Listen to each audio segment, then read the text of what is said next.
List में कौन सा स्टॉक है? और एक चीज और आपके लिए, एक सवाल आया था, क्या आपकी लिस्ट में कोई ऐसा मल्टी बैगर स्टॉक है जो आने वाले टाइम पे छोटी क्वांटिटी में हो, आज छोटे नंबर पे हो, आने वाले टाइम पे एक मल्टी बैगर साबित हो सके? पहले मैं उसी के सवाल का जवाब दे देता हूँ। किसी को नहीं पता होता मल्टीबैगर कौन सा क्या होता है, कब होता है। होने के बाद हम जरूर बोलते हैं हमने ये बोला था और 5 गुना हो गया, 10 गुना हो गया। तो पहला चीज, जो भी अगर ये चीज बोलता है जो ये मल्टीबैगर बन जाएगा, हम भी वीडियो बनाते हैं, हम भी करते हैं मल्टीबैगर। हम लगता है ये ऐसा ऐसा हो सकता है, बट वो होगा ही होगा, वो किसी को नहीं पता होता। अगर इतना ही मालूम होता, मैं यहाँ आपके चैनल पे नहीं बैठा होता, उस पर पैसा लगाता और हो जाता। और 1 साल के बाद 10 गुना 20 गुना पैसा लेके फिर दूसरा में लगा देता। राइट। बट अभी के हिसाब से एक छोटी कंपनी की जब बात कर रहे हैं, तो एक कंपनी है जेपी एसोसिएट्स। 20 रुपए का भाव चल रहा है उस पर। ध्यान रखा जाना चाहिए, यहाँ पर कुछ चेंजेस हो रहे हैं मैनेजमेंट के थ्रू। एंड मैं नॉर्मली छोटी कंपनीज को रिकमेंड नहीं करता, बट क्योंकि कोई दर्शक ने पूछा है, मेरे नज़र में है कंपनी, यहाँ पर कुछ चेंजेस हो रहे हैं। मेरे हिसाब से अभी के लिए 50 का टारगेट लेके चलिए। मैं रोज स्टॉक के बारे में बात नहीं करूंगा। और थोड़ी सी क्वांटिटी ले, अपने रिस्क को डिफाइन कर पाए इतना ही ले, या अपने आड़े से जरूर पूछ ले लेना चाहिए या नहीं लेना चाहिए। मेरे हिसाब से इसमें कुछ बड़ा होने वाला है, मैं जी, इतना ही आपको बता ठीक है। सकता जी, ठीक है। तो हूँ। अब कमिंग उस बैक टू क्वेश्चन का मैं, सवाल तो दे हाँ दिया। जी। ठीक है। जी, अब आपके उसमें आते हैं स्टॉक रिकमेंडेशन में, आपकी लिस्ट में क्या है apart from this? Coming coming back to multibagger and mega stock recommendation, आपको याद है हमने 2.5 महीने पहले ऑयल एंड गैस सेक्टर में बहुत ज्यादा बुलिश हुए थे। आईओसी उसमें से एक 95 रुपीज से हम बात कर रहे हैं। आज 80% का रिटर्न इसमें आ चुका है और 170 ये चल रहा है ऑलरेडी। नितिन जी आज भी इसके बारे में बात किए हैं। इसमें 5 रुपए का डिविडेंड भी ऐड कर लीजिए तो 5 रुपए का डिविडेंड भी ऐड कर लीजिए, 95 से 170। उस टाइम पे कोई ऑयल एंड गैस सेक्टर की बात नहीं कर रहा था। जब मैं ये बात करना स्टार्ट किया था, मुझे लग रहा था कि कुछ बड़ा होने वाला है, जैसे आज मैं जेपी के लिए बता रहा हूँ।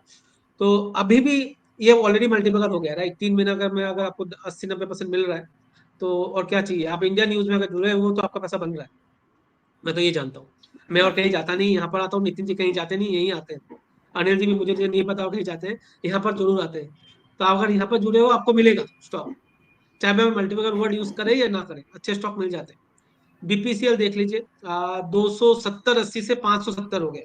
उसमें से 25 रुपए का डिविडेंड और ऐड कर लीजिएगा, 450 में 25 रुपए का डिविडेंड। मैंने डिविडेंड वाला बात भी कई बार, आपको याद हो तो सेमिनार में जो हमारा हुआ था यहाँ पर दिल्ली में, उस टाइम पे भी हमने ये वर्ड यूज किया था, बीपीसीएल की बात जी। की थी। आज 580 हो चुका है आज। अभी भी हमारा बाई ऑन है, कॉल ऑन है। अगर आज भी आप बाई करना चाहें, बाई कर सकते हैं, कोई दिक्कत नहीं है। यहाँ से दोनों स्टॉक पे आईओसी के लिए 40-50 पॉइंट का जगह रख लीजिए, और इसके लिए 150 पॉइंट का जगह रख लीजिए ऊपर की तरफ।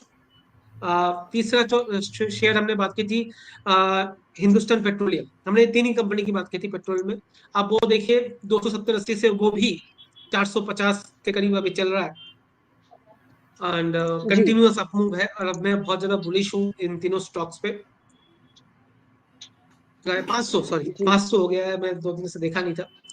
हुँ। तो बेहतरीन मूव है। अब इसका जो नया टारगेट, इसका 500 ही टारगेट दिया हुआ था हमारा, तो नया टारगेट अब 600 650 का ले लीजिए, और इसको होल्ड कीजिए कंटिन्यूअस।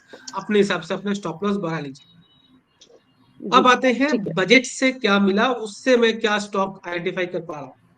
तो हुँ। बजट तो था ओनली 57 मिनट का, बट उसमें कुछ कुछ हुँ। बारीक पॉइंट थे। अगर कैप्चर किया जाए, तो मुझे लगता है कुछ ऐसे सेक्टर उभर के आ रहे हैं जो आने वाले टाइम पे बहुत जबरदस्त रिटर्न दे सकते हैं। और बजट से पहले ही मैंने ये ऑलमोस्ट तीनों स्टॉक दे दिए थे। वो है पीएसयू बैंक के। अब क्यों मैंने पीएसयू बैंक चूज किया था और बजट में क्या उसका इम्पैक्ट है, मैं वो आपको बता रहा हूँ। बजट में निर्मला ताई जी ने ये बताया था, जो हमारा करंट अकाउंट डेफिसिट है वो 5.8 से 5.1 होगा, और 4.5 आएगा 2026 तक। तो इससे फर्क क्या पड़ने वाला है, एज ए रिटेल इन्वेस्टर हमें क्या फर्क पड़ने वाला है। इससे आरबीआई को एक हेडरूम मिल जाएगा रेट कट का। अगर गवर्नमेंट जो खर्चा करती है उसको कंट्रोल करके अपना खर्चा कर पा रही है, तो आरबीआई को एक बहुत बड़ा हेडरूम मिल रहा है रेट कट करने का। तो मेरा मानना है, मैं अपना बोल्ड कॉल दे रहा हूँ, जून ऑनवर्ड्स आपको रेट कट आते हुए देखने का पूरे चांसेस बढ़ जाएंगे, नंबर 1। तो इससे जो सबसे बड़ा फायदा होगा वो होगा होम बायर्स को, या जो होम लोन प्रोवाइड करती है। तो आज का जो दो मेरी रिकमेंडेशन है वो वहां से ही आ रहा है। एक है LIC हाउसिंग फाइनेंस। मेरी आवाज आ रही है ना जी कंचन जी? जी सर, जी हाँ। जी सर। एक है LIC हाउसिंग फाइनेंस। अब इस पे देखिए, नजर रखिएगा। अभी जी ये 634। 634 चल रहा है, 800 का टारगेट लेके चलिए। जबरदस्त मूव मुझे होम बाइंग में आने वाला है। उसमें एक और पॉइंट था, 2 करोड़ नया घर बनेंगे आने वाले 3 साल में, 2026-27 तक 2 करोड़ नए घर बनेंगे।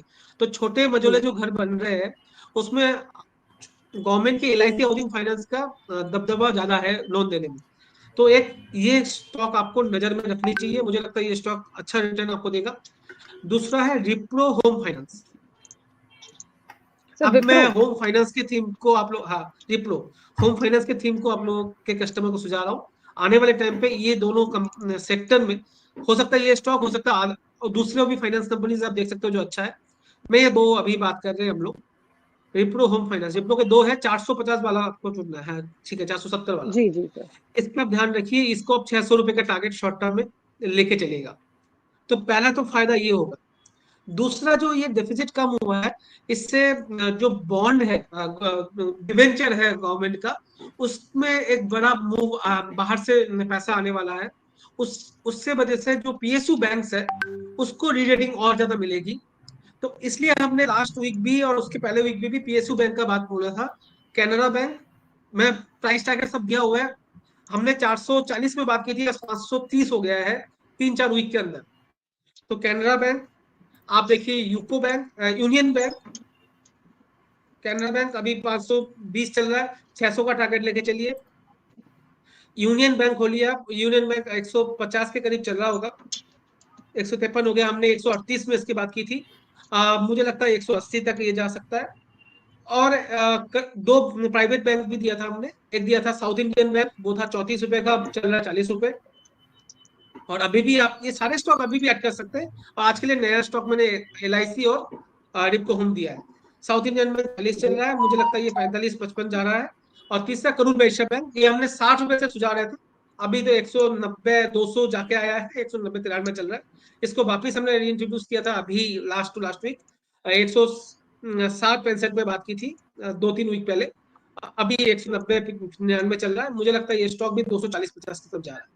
तो ये बजट के बीच से कम 15 स्टॉक मैंने आइडेंटिफाई किए, कभी हम बात करेंगे उसके बारे में। इसके अलावा हमने BBL की बात की थी लास्ट वीक, वो अच्छा चल चुका है। BEML जो 40, मैंने ये बात बोली थी, BEML खोल लीजिए आप, BEML। रेलवे स्टॉक्स में मैंने सारे स्टॉक में ऑलमोस्ट प्रॉफिट बुक करने के लिए बोला था। रेलवे स्टॉक खोल के बाद में देख लीजिएगा दर्शक ने, जो लास्ट वीक से इस वीक में ऑलमोस्ट 7-8% का करेक्शन आ चुका है उन सब में, एक्सेप्ट BEML। आप अगर ध्यान दो, BEML का फायदा क्या, चेंजेस क्या हो रहे हैं। एक तो ये रेलवे जितने स्टॉक चले थे उतना नहीं चले, तो इसमें वैल्यूएशन कंफर्ट है, नंबर 1।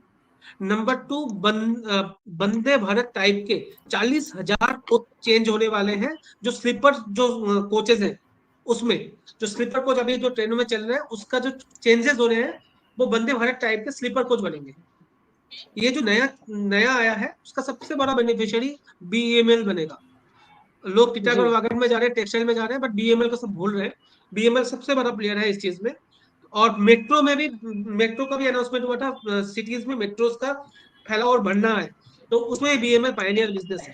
तो ये कंपनीज को आपको ध्यान रखना चाहिए।